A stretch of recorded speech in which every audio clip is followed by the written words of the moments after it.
జిల్లా కలెక్టర్ గారేమో మాకు సంబంధించినటువంటి ఏ రకమైనటువంటి అలర్ట్ మాకు లేదని చెప్పి జిల్లా కలెక్టర్ గారు చెప్తారు. ఏంటిది ఈ కోఆర్డినేషన్ లేకపోవడం ఏంటి?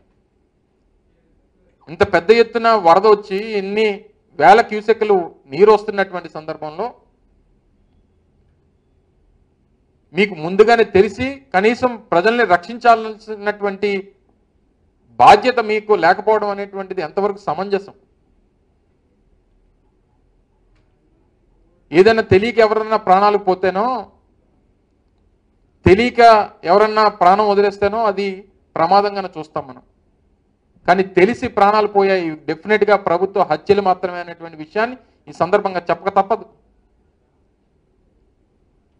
సన్నగా వరద వచ్చో, లేకపోతే ఏ తుఫాన్ వచ్చో, లేకపోతే ఇంకోటి వచ్చో ప్రాణాలు పోతే సరే ప్రమాదంలో ప్రాణం పోయిందని చెప్పని అనుకుంటాం. కానీ తెలిసి ప్రజలు 45 మంది ప్రాణాలు పోయారంటే ఈ డెఫినెట్గా ప్రభుత్వ హత్యలు. దీనికి ముఖ్యమంత్రి, సంబంధించినటువంటి మంత్రులు, సంబంధించినటువంటి అధికారులు అందరూ కూడా దీనికి బాధ్యత వహించారు. దీనే క్రిమినల్ నెగ్లిజెన్స్ అంటారు. కావాలని చెప్పి తెలిసి మీరు ప్రజల ప్రాణాలు గాలికి వదిలేశారు. ఉదాహరణకి 2022లో నేను ఏఎస్ఆర్ జిల్లా ఇన్ఛార్జ్ మంత్రిగా ఉన్నా.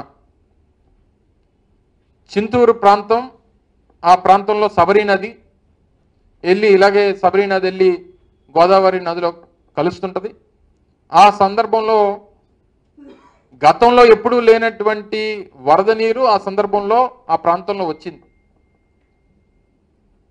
దాదాపు 250 గ్రామాలు, ఇలా విజయవాడ నడిబొడ్డున కాదు, అది కలిసినటువంటి 7 మండలాలు ఏవైతే ఎటపాక, విఆర్పురం, చింతూరు, ఈ రకమైనటువంటి ఈ మండలాలు, అంటే ఏజెన్సీ ప్రాంతంలో ఉన్నటువంటి భద్రాచలం కానుకొని ఉన్నటువంటి మండలాలు,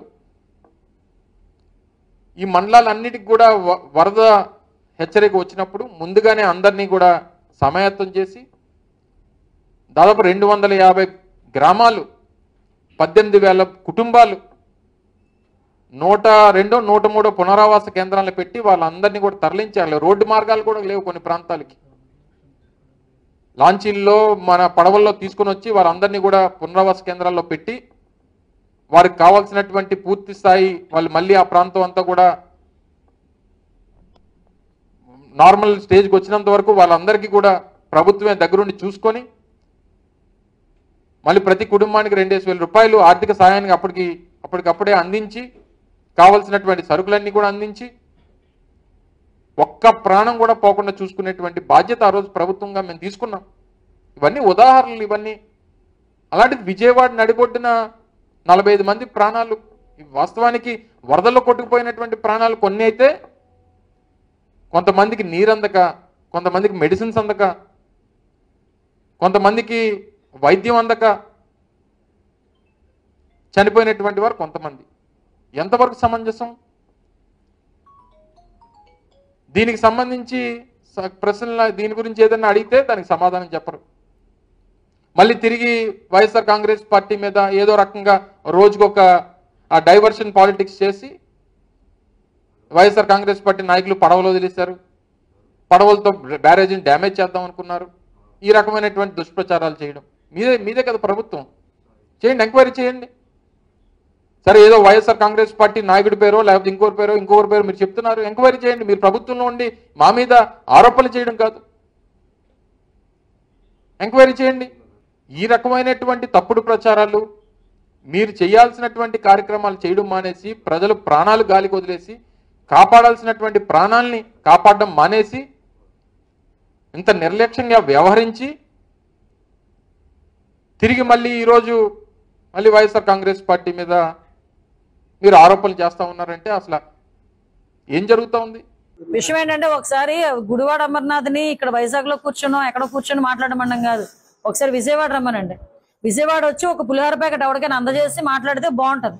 అంతే తప్పించి ఎక్కడ మాట్లాడకుండా ఏం పోయింది, పైసా ఖర్చు లేనిది కదా ప్రెస్కి వచ్చి ముందుకొచ్చి మాట్లాడటం.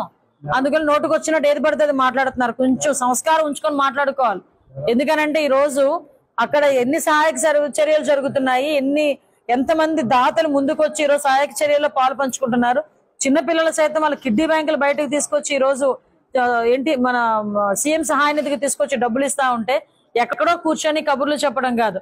ఇంత మాట్లాడారు జగన్మోహన్ రెడ్డి, ఎందుకు కనీసం ఈ టైంలోని కూడా విజయవాడ వదిలేసి బెంగళూరు వెళ్లాల్సిన అవసరమే వచ్చిందండి ప్రతిపక్ష నాయకుడు కదా పులివెందుల ఎమ్మెల్యేకి? ఏంటి అవసరం? ఈ రోజు వైఎస్ఆర్సీపీ నాయకుడిగా ఆయనకి బాధ్యత లేదా?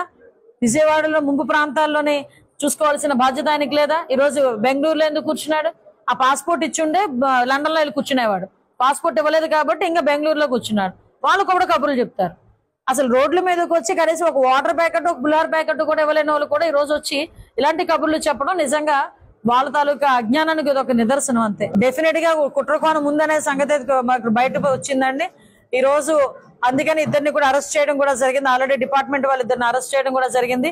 ఏదైతే పడవలు అక్కడ కొట్టుకొని వచ్చినాయి అని చెప్తున్నారో అవి ఇంతకు ముందే అక్కడ చేరుకోవటం, అదే విధంగా వాటికి యాక్చువల్ గా 32 టన్స్ బరువు ఉన్న ఒక్కొక్క పడవ అది.